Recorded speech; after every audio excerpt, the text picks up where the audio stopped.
drinking up, fighting with people. I was just an absolute mess, and it got to the point where I had no hope.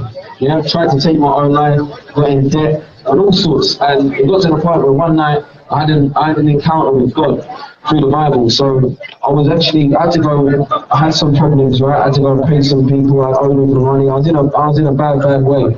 And I had a voice telling me to read the Bible. Now that night I was constantly sniffing up the coke, constantly drinking. But that night I read the Bible, yeah?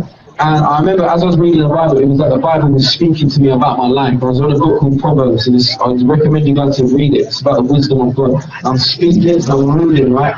I'm reading, and it was like it was speaking to my heart. It was something I'd never experienced before. And the presence of God and the peace of God came upon me.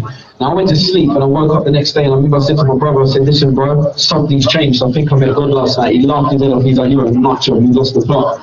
Which is what most people thought, but I knew that something had happened because I hadn't been able to have peace for a whole time of dealing drugs. I had no peace. I've been walking down the road and I couldn't even keep my eyes straight ahead. I've been looking at the number plates in every car, making sure it's not undercover police. I had no peace. If I'm walking down the road and somebody getting out of town is getting dropped off, I'm thinking somebody's going to be running jumping. See, I had no peace, and they speak with weapons and all sorts, but I had this peace after I had that encounter with God that night. But you know what really woke me up was the fact that because I was an alcoholic and a sniffer, all of a sudden I woke up the next day and that desire, it wasn't really there anymore.